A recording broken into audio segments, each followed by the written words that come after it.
can see all of our episodes every week, airing live on Friday at noon, and all of our episodes are also on themeetingspace.com under the Real Recovery Show. And today's episode is what I think is a really fun episode, partly because I don't have to have a list of questions to ask anybody. Instead, I'm going to be answering questions on the opposite seat. And joined with me to answer questions is someone who also has some long-term recovery, is Jennifer Mackey, who has 20 years clean and sober off of drugs and alcohol. And I am coming up on 24 years in January off of drugs and alcohol. And so a lot has changed over the years. We're not the people that we were. People sometimes are surprised when they hear of how my life used to be, the things I used to do, and the things that I used to ingest, and the people I used to hang with, and how sick I was. And, we do little by little by little learn how to live life on life's terms in recovery. And our lives become such a complete testimony of what having a different influence and tools can do, one day at a time. And so over the years, I became a sponge. I wanted to know how to do things differently, how to see things differently. I was very attracted to people who were comfortable in their own skin and who seemed to know how to live life. And I was also very attracted to people who could laugh about things that I was not thinking were very funny at the time, and were at peace about things and forgave people for things that I thought I would take to the grave and there's no way I would ever forgive. And so there's a lot of programming that we have in our minds, either growing up in addiction or any kind of dysfunction or trauma, but also whenever we start using alcohol and drugs, not only because we are self-medicating, but they say that when you start using alcohol and drugs, you stop really learning how to use real tools and have real solutions. And even our attitude is more like using alcohol and drugs to check out rather than learning how to check in and to come from our true authentic self. So I grew up influenced by people who were in addiction, and so I didn't have any clue how to have healthy relationships, how to take care of myself, what the difference between selfless and selfish is, what a good selfish is, how to meditate or anything. I didn't know how to be a caring person without self-abandoning. I could go on and on. And so I needed to grow up again in recovery. I needed to be around people who learned these things or somehow knew these things. And I needed to change a lot of things in my thinking. So I asked a lot of questions. And so today I get to be in the seat of being asked a lot of questions. So I get to give back a lot of what I've learned. And I feel really passionate about that. I think that's one of the reasons why I feel very passionate about having this show is for two reasons. One is to talk about things that maybe you wouldn't hear anywhere else, because we are as sick as our secrets. And the second is to also give hope and direction and tools and insight where a person might be spinning in a loop, doing the same thinking, the same behavior, and getting the same results. And so not only is Jennifer here with me today, which I'm so excited about because I love listening to her share, but we're also joined with Kira, who has 11 months clean and sober. And we're also joined with Danica, I said her name right, who has 6 months, correct? Yes. Okay. And so what we're going to do to start off with is we're going to ask them just to share maybe 5 minutes each about themselves so that we're caught up with where they're at in their sobriety so far. And then they're gonna ask us questions. So it's going to be a lot of fun. So we'll start off with you, Danica. So just share a little bit how your addiction was, your childhood or whatever, and then your sobriety. Okay. So growing up, my mother dealt with a lot of mental illness, and she also was dealing with addiction as well. So like by the time I was 5 in kindergarten, I knew that my mother did not love me the same as other children. That and she was also very physically violent. My dad was a police officer at the time. It was always his dream career. My mother's mental illness and addiction progressed, so she would start to do things like beat herself, slam her head in cabinets, and then call the police and say that my dad did it. He did get kicked off the force for that. They told him to divorce your wife, and you come back, and he wouldn't leave her. My mother left him for a woman, which during that time was not accepted. So that completely destroyed his ego, and everything. And then she took me and my sister away from my dad and wouldn't let us see him. So we were living with my mother and her partner. My partner did not like me, my little sister, and told my mother, you have to choose between me or them, and my mother chose her. And they moved to Denmark and left me and my little sister behind in an empty house. Wow. I called my dad at the neighbor's house, and he came and got us. I was happy because I was happy to be with my dad. But unfortunately, my dad had fell into addiction himself because of what would happen with my mother and everything, and we were homeless. Wow. So now I'm with my dad, 12, 13 years old, and I have to take care of my dad and my little sister. So I had to grow up really fast. And I grew up around addiction and in homelessness. My dad did emancipate me. I got a job. I worked 6 nights a week at a truck stop. And I was able to manage a little apartment with a girl that had previously graduated when I was in high school. And I would do my homework at work. I would get dressed for work. Then I would go home, get my sister ready for school, take her to school. Then I would go to school. I was still able to, even through all those trials and tribulations, I was still able to graduate with a 3.2 GPA from high school. But right after high school, I met somebody, and the first time we had sex, I got pregnant. So we decided to run off and elope here in Vegas. I was in California in my prom dress. That didn't work. So then I came out, I left him, and I came out here with my infant child, and I was doing consumer finance, and someone suggested to me that I have a really nice body, so I should start dancing. I was going to college. I was living paycheck to paycheck. I was struggling, and so I tried it. And how old were you at this time? I was just turned 21. Okay, 21. So So I started dancing. I made really good money, and so I quit my other job. And then I met somebody in the club, and it's called Being Knocked, and he ended up trafficking me for 14 years. He was what you call a guerrilla pimp, so it was brutal, you know what I mean? And I ended up running from him to get away from him into the tunnels. Addiction and trauma kept me there. So fast forward, I was on probation now, and I didn't know about any kind of resources. I didn't know recovery existed. I really had a thought at that time that that's just was how I was going to die, was in my addiction. I was addicted to heroin, crystal, and cocaine. And I thought that the only way that I can get help and get off the streets and be clean was to go to prison. So I was going to violate myself. I was going to commit a crime and get violated and just go do my time, and I was hoping that would be my solution. Until another friend that was homeless as well told me about Shine a Light, and they said to give them a call, and I did. They came and got me. I went to Crossroads, went through the program, and then I went into sober living. But during this time, it had been so many years that that I didn't have any kind of structure, you know what I mean? So it was like from moving like that, I was scared.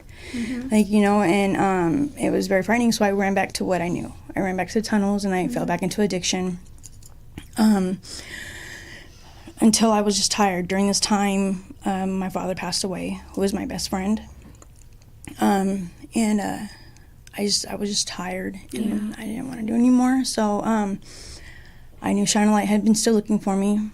George Petty and Rob Bankhart, they were still out there looking for me. I had been hearing about it. I'd been kind of ducking and dodging them, but I was finally done, and so I sat down in the middle of the wash, and I waited for them to come, and they did.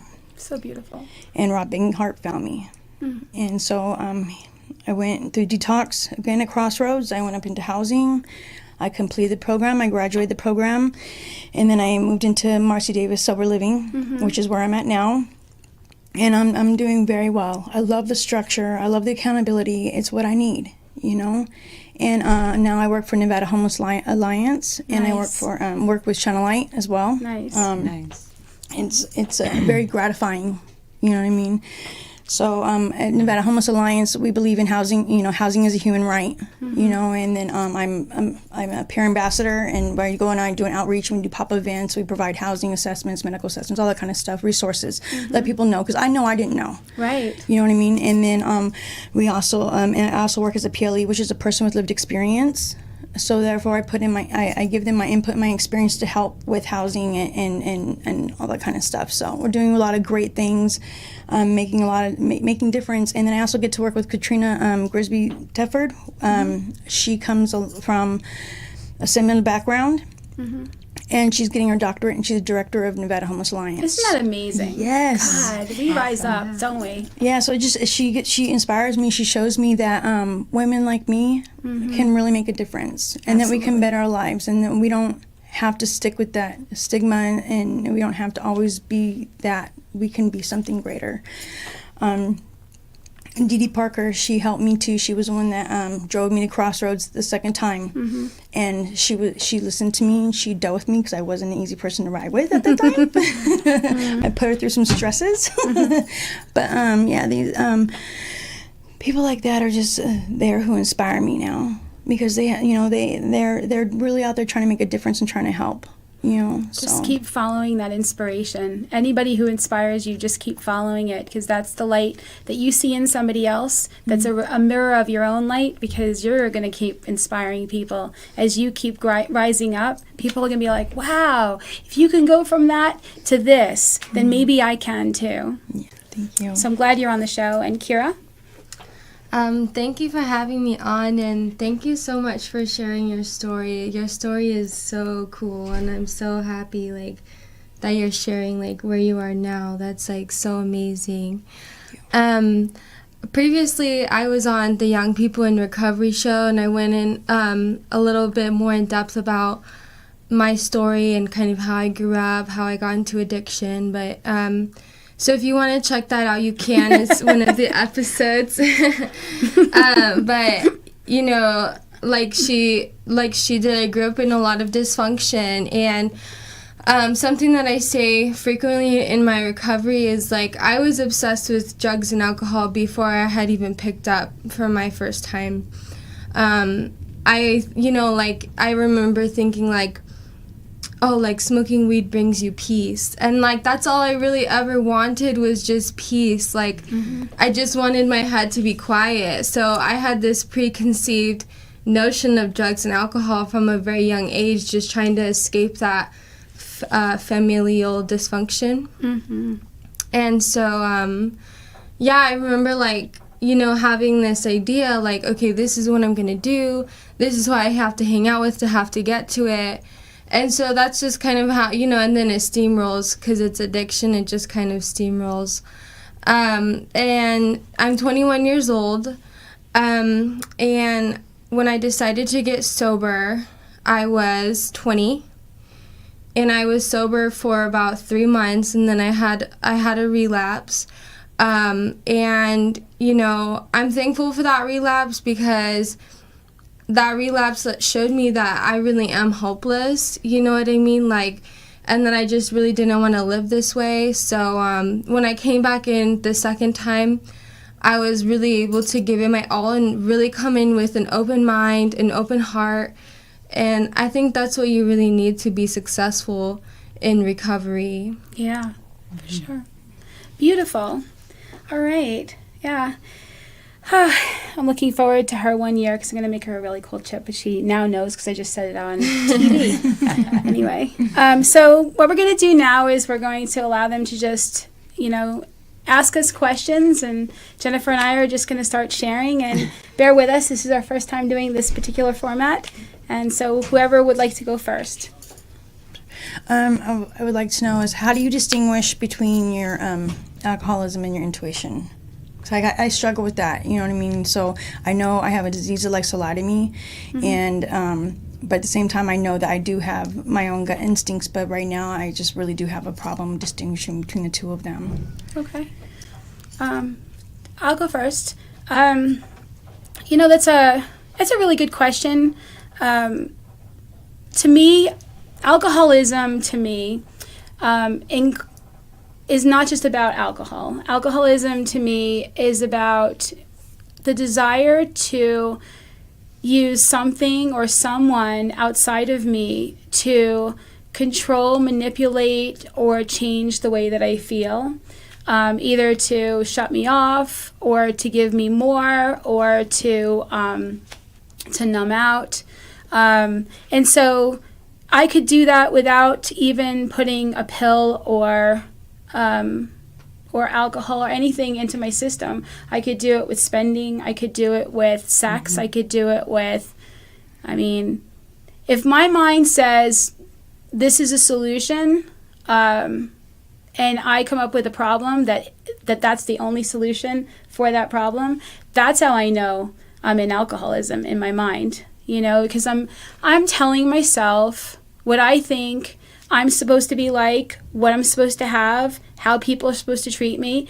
My whole life is in that moment about being on, pushing, manipulating, getting, comparing, and so I know when I'm not in my right mind, right? Because I'm not truly comfortable in my own skin, and I feel alone, and I feel either greater than, better than, or less than. And because I'm uncomfortable enough, because I could be uncomfortable thinking I'm better than you, just like I can be uncomfortable thinking I'm not as good as you. Because I found that sweet spot of peace and love and tolerance is just being equal with you. But yeah, when I'm in my alcoholism, I have angst, a little anxiety, or a lot of anxiety. I have shame, or I have depressing thoughts, or anger. I have judgment. I have resentment. I have it's going to be better. I have stress. I'm pushing myself too hard. That's how I could tell when I'm not on the beam, when I'm not in alignment. And I'll say this last thing. This is, like I said, I grew up with like such shitty programming that like there's so many years of just, there's this old saying like, you can't ask a fish how the water is because the fish will say, what water? Like, every thought I had some alcoholism to it. It was just because I grew up like Kira, idolizing using substances or being all together rather than being true to myself and really like loving myself. And so I would say it's one of those things. It's kind of like your relationship with a higher power changes over time, your relationship with yourself changes over time, and your understanding of alcoholism changes over time. You start to recognize the road gets narrower, and you start to recognize, you know what, this is part of my alcoholism. And you know what, this is actually me, doing what I feel authentically or being in a higher power's will or anything like that. Like, this is me doing the next right step. This is me feeling good and purposeful. And then this is me running the show and having, and having that kind of attitude.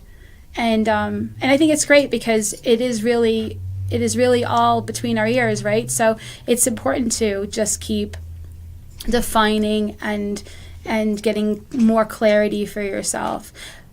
But to me, the gauge is always, how do I feel? Mm-hmm. Because if I'm not at peace, I'm running something. Mm-hmm. I'm running something on myself. And I'll be defensive, I'll be irritable, I'll be stressed, I'll be overtired, because there's something I'm running on, and it's not authenticity and my higher self. Would you like to answer it? Yeah, I was just thinking about that. I think when I think about alcoholism, when I'm in my alcoholism, or when I'm actually tapping into my intuition, like alcoholism, it feels, like Lisa said, it feels obsessive, right? Mm. And we say a lot of times, like, feelings aren't facts, but at the same time, they're pretty good indicators, right? Indicators of what? Like, I'm not really sure. To each their own, and their own journey and their own path. But I think that typically when we are embracing the idea of pursuing recovery in some way, right? Like it's new, right? So it's uncomfortable. So that feeling of uncomfortability is a different feeling of uncomfortability than we're used to experiencing prior to our embracing this idea of recovery, right? So we like to know, I think there's this human thing that we like to know what's going to happen. When I do this, this is going to happen. Like there's some comfort in that, right? Even if whatever's going to happen isn't comfortable or it's bad, right? Isn't that part of the problem? Like we lived a certain way for such a long time. Like we responded intuitively to situations, like, didn't we? So, but it's about doing something new and doing something different. And so that self-awareness is huge, right? And in being authentic to my situation, people, places, things, circumstances, it's like really tuning into myself and like, okay, like this is different, right? I've never felt this feeling before. Like, how do I kind of navigate this situation, this life experience, whether you're considering opportunities for yourself, you're interacting with people that are doing different things than the people you are used to interacting with, because we're doing different things. We're living life differently. So the logic would tell me that I'm probably not going to be hanging out with a lot of people that I knew before. So there's a lot of fear there. But the obsession, like this obsessive nature, when I have a lot of anxiety, when there's something that I just want to do because I want to get it done, or because I'm uncomfortable, so I just want this moment to pass, or I'm used to doing this. I mean, things are going well, and all of a sudden they're uncomfortable. I've got a lot of moving parts in my life, so now all of a sudden I want to kind of grab the steering wheel one more time and start doing what I'm used to doing. But it's like rewiring our brain, right? So even from a scientific point, like our neuroceptors are going to respond differently to different environments that we're in. So I don't know that it's that feeling of angst. It is definitely that obsessive nature where I feel like I don't have a choice. And it's all up to you. Yeah, because that's somehow not true. We it's do all up have to a you. choice. It's all up to you. Yeah, totally. We have a choice. Nobody understands you. Oh yeah, we totally have a choice, right? It's choosing something that we're not used to choosing, right? You know, that brings up a good point too. I had to, just because you have a feeling that is not peace doesn't mean in and of itself that you are choosing alcoholism. Right. You know, that we have to learn to be comfortable being uncomfortable. This is something we weren't learning before. You know, we had a feeling and we were wanting to do a thing. There wasn't any, okay, how do I be with this so that I can express these feelings rather than immediately try to stuff them and pretend that they don't exist. I love what you said, that the feelings are there for a reason. They're an alarm clock. They're letting us know that there's something that is not necessarily in alignment. But this is our opportunity then to grieve things we didn't grieve, to feel things we didn't feel, to question some of the shame tapes that we had, that we accepted, maybe because of something somebody else said, maybe because of our interpretation of something that happened, maybe because of something we just told ourselves about ourselves with our overdeveloped sense of responsibility of who we're supposed to be in charge of and all the things that were, because I see you. You know, I was a hero child too, man. I had the sister to take care of and my brother, and so I get it. So I would say that emotional sobriety and intuition is sometimes crying. It's sometimes getting angry for a moment to find out why you're angry. It's expressing that something's a fear for you and not letting it drive your bus and not letting it be stuffed. You know, like, how do you know when you're in alcoholism or intuition? Where are you headed? Are you focused on the solution? Are you wanting a solution? Or are you wanting to be on a pity pot? Are you focused on the disease? You know, because the truth is, I would love to say, you know, with 23 years that there's no alcoholism left in me. And I promise you there's alcoholism left in my consciousness, because it's it's part of my programming, you know. It's something that I delicately keep, and not so delicately sometimes, keep working out like knots in my hair. And so, and that's why it's so wonderful. Just keep focusing on the solution, keep focusing on people who are focused on the solution, and focus on what resonates for you. And you will take your alcoholism into places that it can't go, and you'll heal. So give us another one. I have one. Okay. So recently I had a family member who I used to party with a lot. She wanted to come stay with me for the weekend, and I love her to death. Like I really wanted her to stay with me. So, I consulted with some other people in recovery about this issue that I'm having, because essentially I love her and I want her to be with me, and stay with me and stuff, but how do I basically navigate this? So I was advised that I have to set boundaries, and I have to know, what I'm okay with, what I'm not okay with going into it, and share those with her before she comes. And thankfully, she was so understanding, and she told me that she was really proud of me for doing that and that she loved me. But my question to you guys is, what if I have a family member or a friend who I try to set these boundaries with that doesn't respect them? What do I do then? Okay. So I used to believe that boundaries were things I set to control other people. Of course I would believe that, because I always wanted to control other people. And then I went to a meeting once, a support group once, and what I heard was that a boundary isn't something that you set to control the other person. A boundary is where you tell people, this is what resonates for you, and this is what doesn't. And that if it's okay with them to go with what resonates with you, then great, then the two of you can do something together. But if what they want makes you go against what resonates for your highest good, then you have to be willing to let them go and let the situation go. And this is how we learn to be more empowered and to take better care of ourselves. And plus, since it's a total misnomer anyway that you can control anyone, and unless they want to be controlled, and even then you're not really controlling them because they're wanting you to be, okay. It's a whole other subject. But because we don't really control other people anyway, and because a lot of our alcoholism is being others focused, outside focused, anywhere but here, anybody but me, anytime but now, believing that something outside of us can make us feel better, believing that something outside of us is the reason for our angst or for our discord.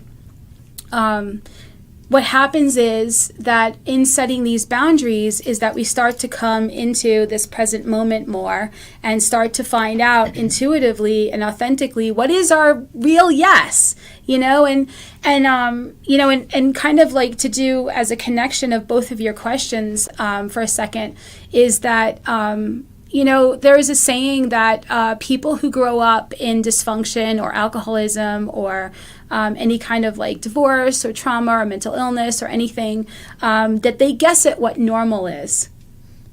And so I had to say, hey, and just run things by people that I trusted their judgment and say, so this is the situation. This is what I'm thinking. Is this okay? Is this okay to set this kind of boundary? Is this okay to say, this is what I need, and to let the chips fall where they may?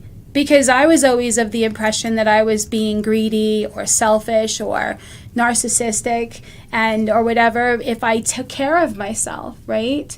And at the same time, I also felt overwhelming responsibility for other people's feelings. Like, I'd apologize if somebody had a feeling. Like, I would apologize for their feeling. And it's just so ridiculous. I'm telling you, we changed so much that when we think about who we were, we go, God, you want to go back and pinch and go, Lisa, don't do that. But I did. So you can imagine the chaos my inner world was like. I was constantly feeling responsible for your feelings and not wanting to take care of my own feelings and for like being that person. And so when you have all that headspace going on, you could see why it's really difficult to set a boundary. You're so afraid of not being liked.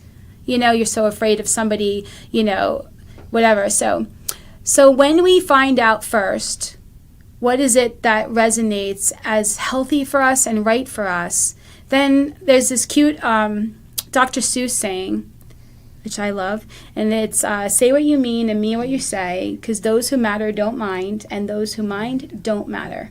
And when you start to recognize that you want to have people that are going to support you in your growth and your empowerment and your highest good, that maybe you learning to set your boundaries allows you to not only teach people how you want to be treated, but also to let people show you really where they're at and how they really feel about you, because we want to protect our sobriety. We want to protect our sobriety because it's this fragile thing in the beginning. Mm-hmm. We're so impressionable, and we have so much stuff on the inside that when other people are negative or advocating for addiction, we could be in the wrong headspace one day and go, you know what, I'm just going to join you. I'm just going to do that. So learning first, what is it that resonates? Asking other people what resonates to people who are also focused on healing and are not going to judge the situation in this all or nothing, black or white way. And then the last thing I'll say is because in setting boundaries, we end up having fears of not getting what we want, losing something that we think we have, and being judged, right? Like, oh my God, she might not like me. She may not want to come. She might be offended, whatever. For me, a really good tool is to write out my fears, to say, okay, well, this is what I'm afraid is going to happen. And to get to the other side of it, to say, okay, not that I would choose for this thing to happen, but just for shits and giggles. Let's just say this person decides, you know what, I'm no fun, and they don't want to spend time with me. Is that really the worst thing that could happen? Mm-hmm. Because do I want to really be with a person that would decide to not hang out with me because their addiction is then that much more important to them than I am? Sometimes our fears are so revealing as to where we've been self-abandoning that it's a healthy tool to get to the other side of fear, to recognize every woman in this room has been through a lot, and we've walked through a lot of fire. So one person not liking our boundary isn't going to kill us. We're a lot more stronger than we realize. Jennifer? Thank you. I was just going to say, I think, we change through this recovery deal, right? So I think, and not everybody's going to love how we change, right? And I don't know that I ever had to make a decision to necessarily set a boundary. I think I just realized that there were things in my life that I wanted. Yeah. Not the house, the car, all of that stuff. That stuff, you can get it or you can't or whatever that is, but that's not the stuff that I was after, right? This space, right? I wanted choice. Right? And I think that just like when we stopped using or drinking, we didn't have to go back and tell everyone we stopped. They figured that out or they didn't because we were no longer showing up in those places and spaces, right? And so we start doing these things, and I think that my experience has been that I've always been a new girl in somebody's room, right? Mm-hmm. Moving along because you're always doing something different. And so in thinking about setting boundaries, I know, especially when it's, and this is back to people that are still using and drinking, right? And so for me, it's, my life is pretty simple. It's very busy, mm-hmm. but it's very uneventful, right? On purpose, right? And then so I lived in the same house for 8 years, and people don't just stop by on purpose. Right? I like my space. And I've had people ask me, well, what if they were having a problem and they just wanted to come over because they're having domestic problems at home, like of a volatile nature. Don't bring that to my house. There's people you can call that are equipped professionally to handle those types of situations. When that subsides and you want to give me a call, I'm your girl. But for that, that is not for this period of time, right? Like where I choose to kind of show up because I'm probably not the best person that can handle that the best. And so I had a couple of months ago, I had a friend call me and she said, "Hey, are you going to be home this weekend?" Vegas, from California. And I said, "Yeah." And she said, "Well, is it all right if I come for the weekend?" And I said, "Sure." But the next day I discovered she was preparing to detox in my living room. Oh, yeah. Surprise. And I will tell you that the only reason I did not put her out was probably because it wasn't medically safe. Right? And I've known this person the entire length of my recovery. Right?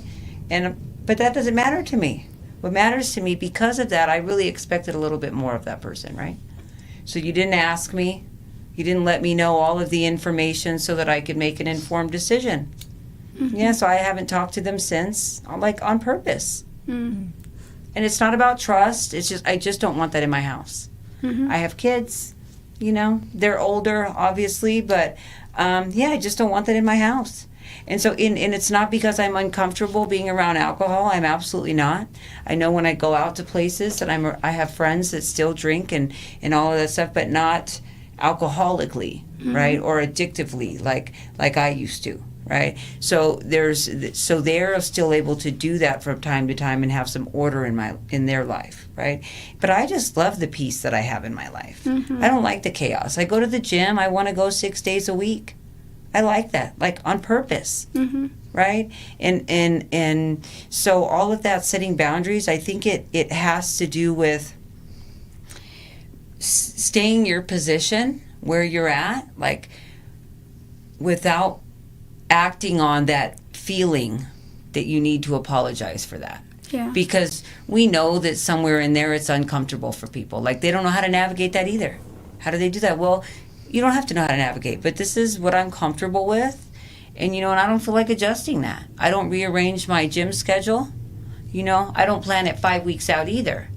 Right? And I always leave room in my day or my week for things on purpose so that I can say yes. I don't have to have everything booked. I'm not that important to where I feel I need to do that, but I do like structure. Yeah. You know, and so I think that, I don't know, when it goes to that, it's about what's important to you right now. And that'll change, right? Our value systems change and our priorities change and your needs are going to change and how you address those and meet those are going to change. And so, and I can't depend on everybody else to understand, right? I can't expect them to really love it. You know, if my kids are planned poorly, I don't put my cape on and like show up all the time. You know, and it took me a long time to get to a place where I really don't feel bad about that. Like, not at all. And it's such a great feeling to be able to kind of be in that space. But also I know that honestly, like, I'm just a better person when I'm taking care of myself inside and out. And if I can remember that, like, I don't need to explain that to everybody, but knowing that, no is a complete sentence. Some people might not handle that. No, I just can't do that today. Like, that's even a little more, right? Yeah. And so it's a little softer of a blow. You know, I like to picture. Yeah, absolutely. I like to picture that whole example about, you know, how do you save somebody who's drowning? Well, you have to make sure that they don't want to drown. You know, like if you jump into the water and they flail around and they punch you in the face, you're both going to drown. But if they actually surrender with you and you can help guide them to the shore, then they want to be saved from drowning. And a lot of times people will say, because I know this, I did it too. People will say they want help, but they really want you just to co-sign the drama. You know, they really want you to be okay with what they're doing and understand why they're staying in the abusive relationship. Why, right? And so I think that learning to be authentic and true to yourself, you give from your overflow and you attract people who want the solution. You stay in the solution and you live by example. And I, to this day, like, I'll talk to anybody who really sincerely wants a solution. But if somebody wants to dump on me, that used to be my that used to be all the time. I used to be that person. They used to call me, like, what they used to call it, they go, Captain Save-A-Ho. Like, I had like a cape growing out of my spine, you know, and all somebody would have to do is say, Lisa, I have a problem, and I would feel responsible and want to go fix it, you know. There's something about just leading and just saying, you know what, this is what I feel is right, and to join with people who really want to take the next step. And I'll do anything to help another person that wants to heal. Anything. Because that is the most powerful experience, to see the light go on. But if somebody wants to just yeah, and whatever, then and they just want to defend the addiction, then go defend the addiction, because if I focus on you focusing on your addiction, eventually I'll be focused back on the addiction too. Okay, and so right now we're going to go to break. Please remember that the opinions expressed here are strictly those of the people who gave them and do not represent any 12-step program or should replace your own intuition or professional medical advice. See you in a bit.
Welcome back to the Real Recovery Show. Remember, you can watch us on Facebook, YouTube, Amazon Fire TV. You can listen to us on the PHLV Radio app, or you can get our podcast on Apple Podcasts, Spotify, iHeart Radio. And if none of that means anything to you, or if you can't remember everything I'm rattling off, just go to themeetingspace.com, to the Real Recovery Show, and all of our episodes are posted there every week. And so before the break, we were talking about boundaries and about not being better than or less than, and answering questions. And so now we're back to answering more questions. If somebody would like to ask one. Yeah, I have one. So I'm in a relationship. Okay. And so my boyfriend and I were in addiction together. Okay. We're both now sober.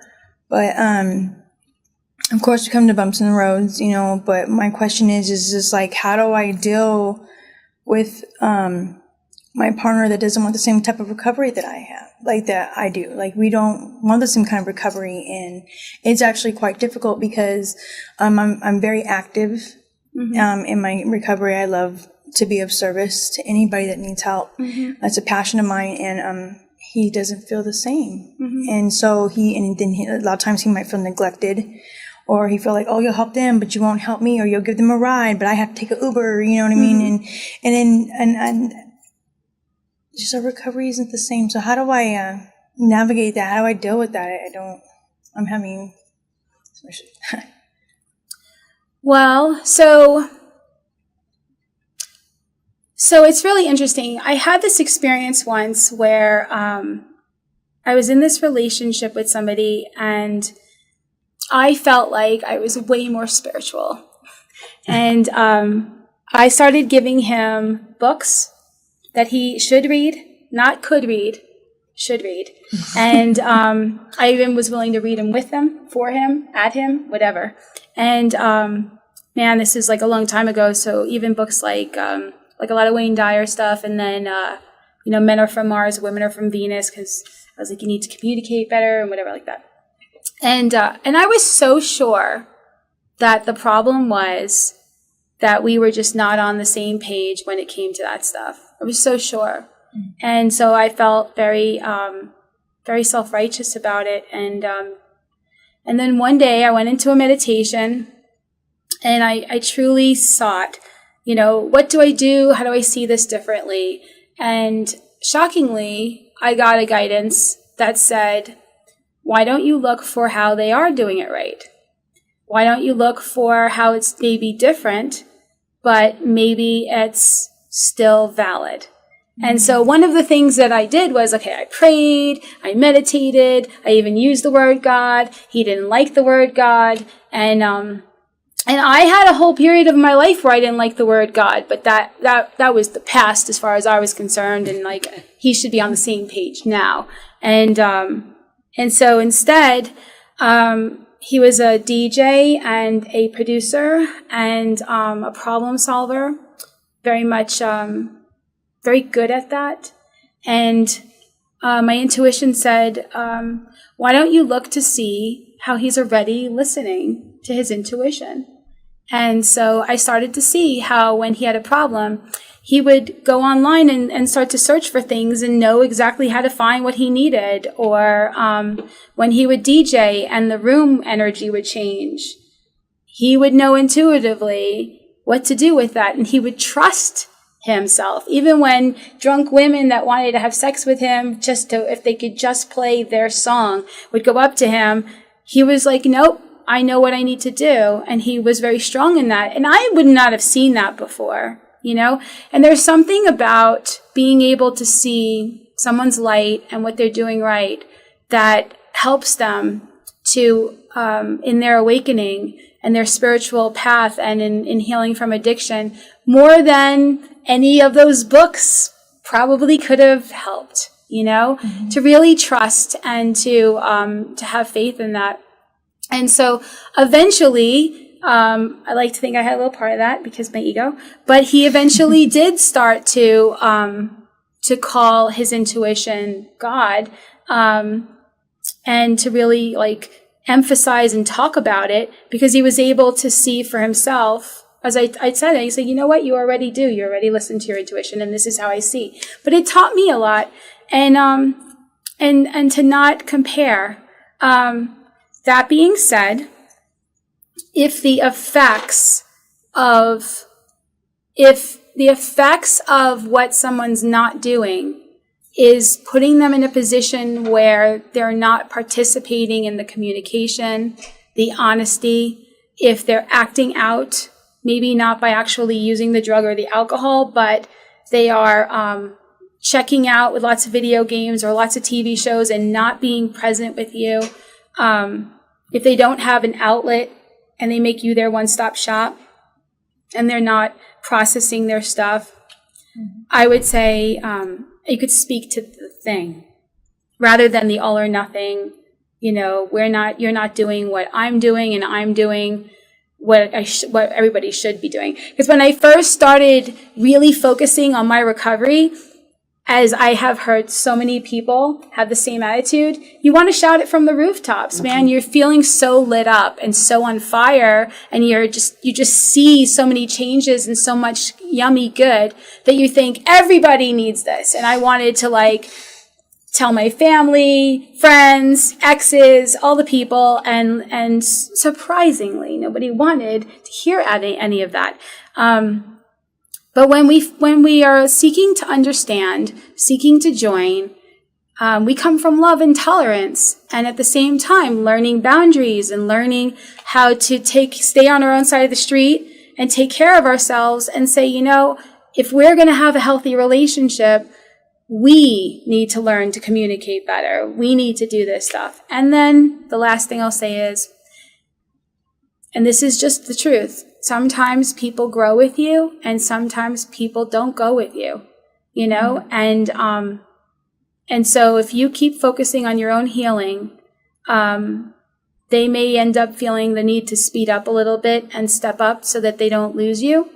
Or they might feel that they don't really want recovery like that. And you guys might not have the compatibility and whatever, and may end up being friends. You just don't know, but that's okay, because future you will deal with that. And future you will have so many more tools and insights and self-love That future you, if future you is not supposed to be with future him, then future you will feel right about that next step.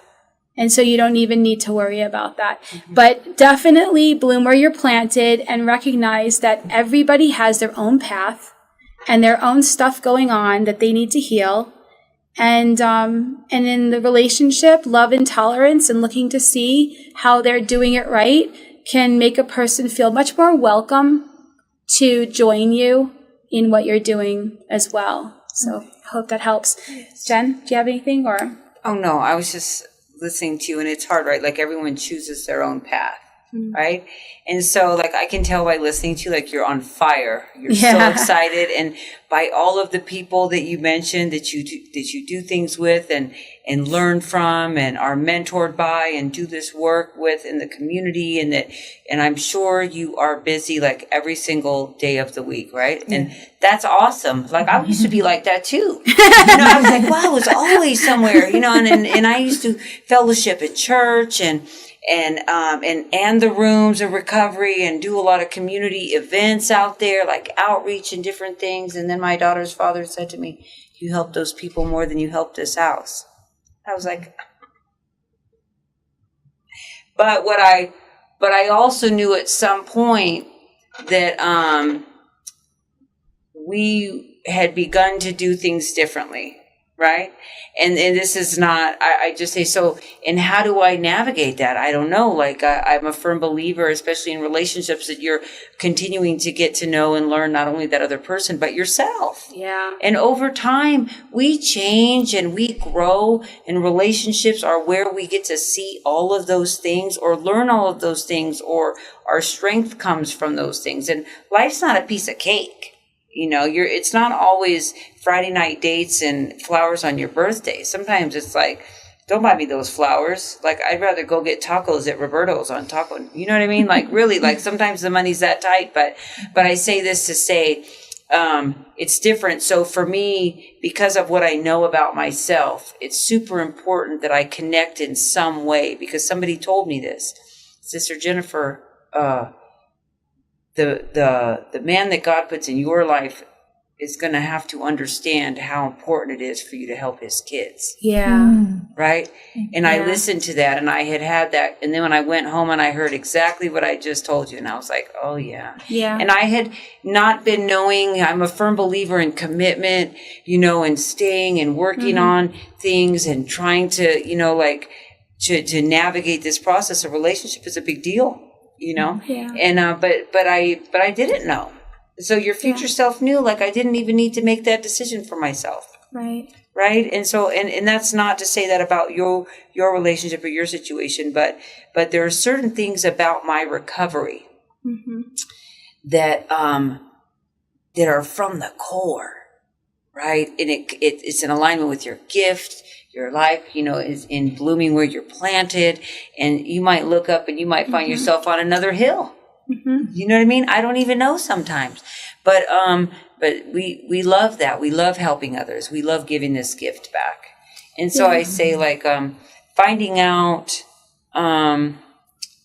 that time, like in the relationship, I'm learning to do that over time, to save some of myself or give the first part of myself or whatever life kind of throws at me. But some of those things I can't change. They are who I am.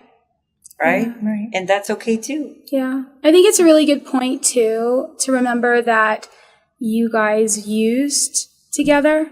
And so you guys didn't necessarily know sober each other. You didn't know.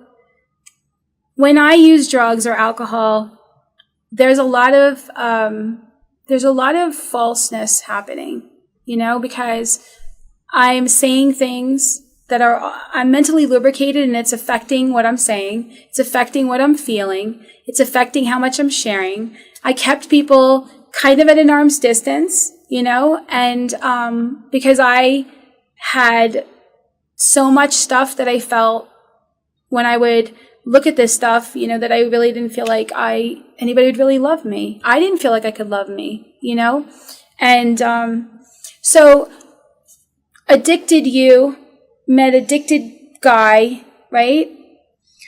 Actually, no. Like, we met, like, right before I went back out. We were sober when we actually met, but it was very briefly. And Okay. then when I had left, Okay. then we ended up going. Okay. Yeah. Oh, interesting. You guys went together out. Yeah.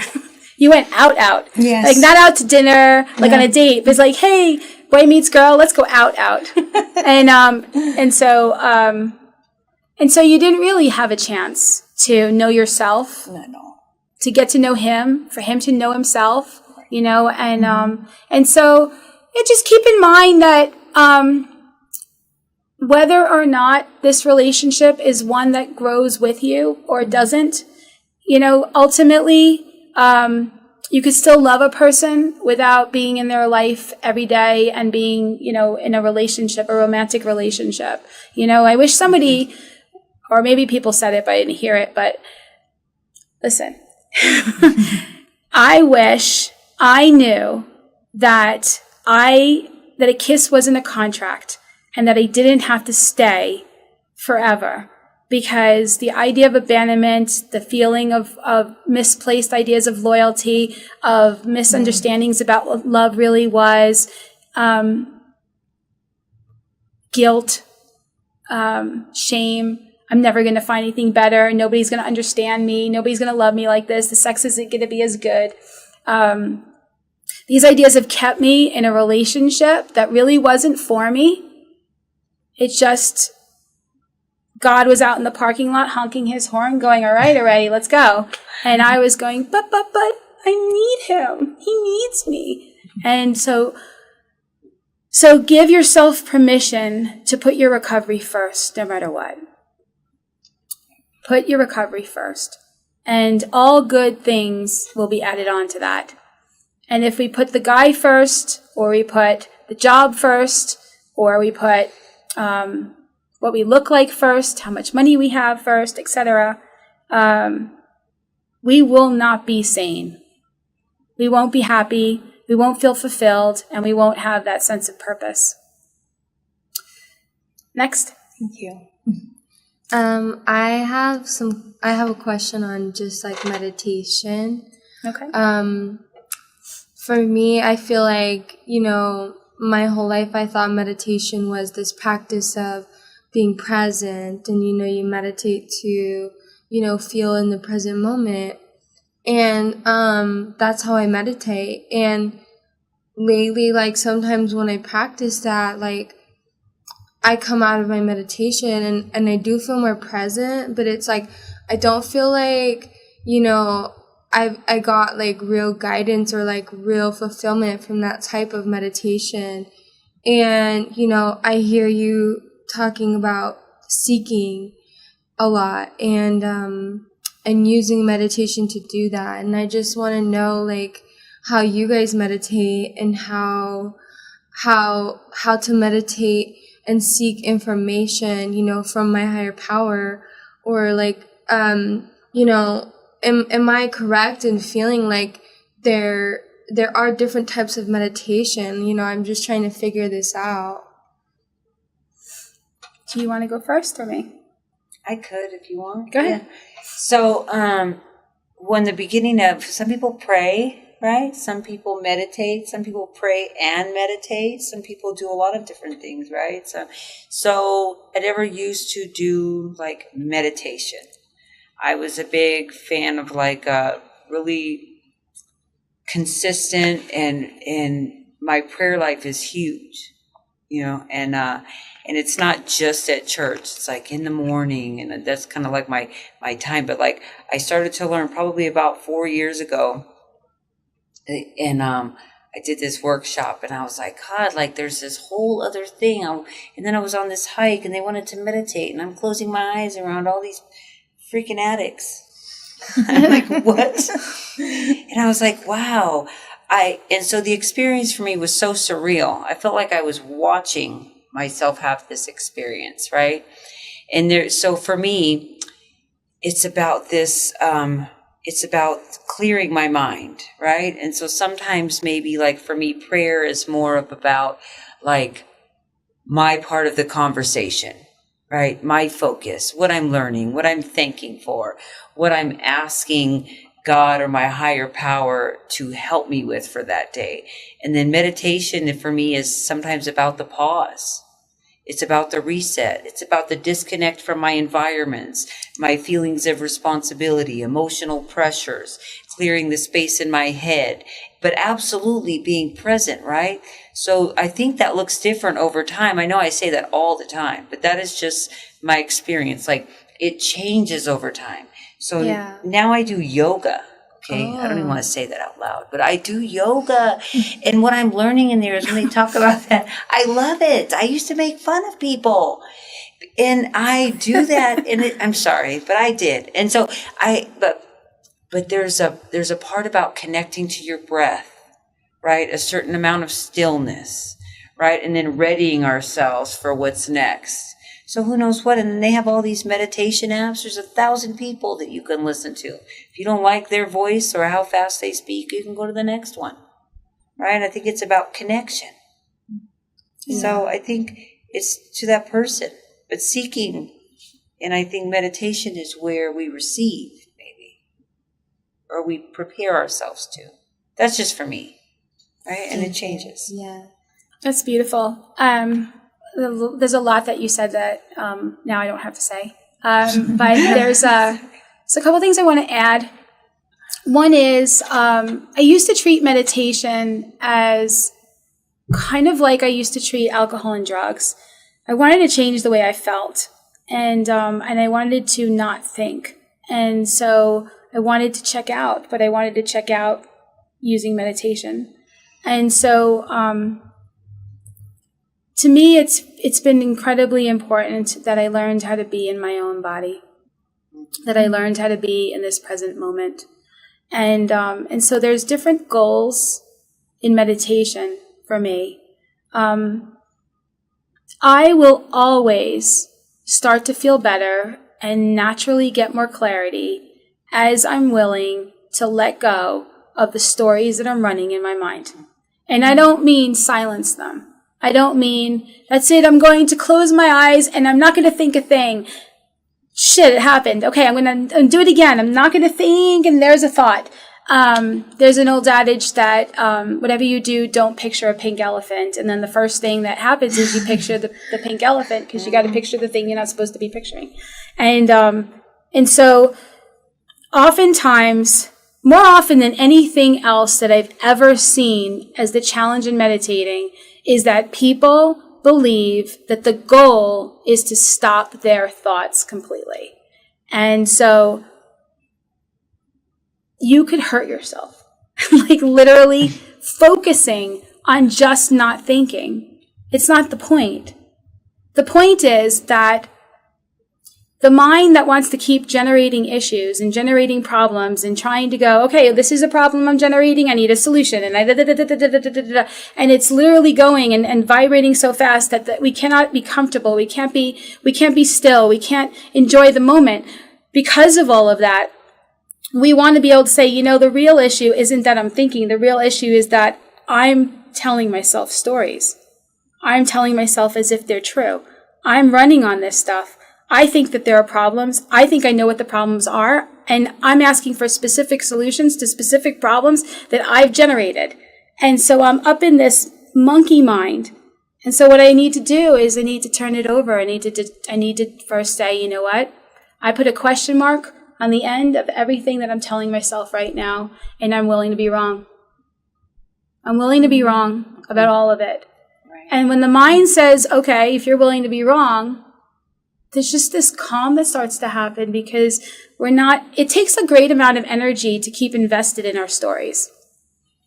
And so when we're willing to turn things over to a power greater than ourselves, to a higher consciousness, to your intuition, to your gut, to your authentic self, to the universe, to the goddess, to God, to Jesus, to whoever, to Holy Spirit, when you're willing to seek that there is something that knows better than the story that you're running on yourself, the actual seeking is already the relinquishment of the investment in the story, and the mind starts to let go. And so as it starts to become more still, clarity starts to come. they say that prayer, and I know Jennifer was just saying, prayer is starting the conversation, is talking to God. We have to be careful that in what we're asking, that we're not talking at God. Like, I already know the problem, and I already know the solution choices. So should I move to California or should I move to New York? Rather than, should I even move? Rather than being willing to be the student, willing to be the one that's being guided, willing to be the one that's being taught. And so the second part of that then is, now that I'm in the right state of mind to be taught, whatever's left that still is with me, I'll then say, okay, I'm going to ask you questions. I'm going to ask something, and I'm going to be with it. Because now I'm not up in the monkey mind where everything is just chaotic. Now I'm actually seeing, and we were talking about this earlier, how I really feel about this thing. Now I'm more willing to be honest about what I really want, what's really going on. Now I'm more willing to be aware that maybe there are other possibilities and solutions. And because I'm being honest, because I'm seeking guidance, because I'm willing to seek direction, I will start to recognize, you know what? That doesn't resonate with me. That's been a no. And in fact, when I was up in chaotic monkey mind, I knew it was a no. I was just rationalizing and justifying and trying to build the case against what my intuition was already saying. And so the whole purpose for me for meditation is it's the opposite of checking out. It's the opposite of self-medicating, numbing out, and being anywhere but here. It's saying, okay, this is when I'm the truly most authentic, and I'm going to be honest to my innermost self about what's really going on, and I'm going to see what resonates. Does this feel like the next right step?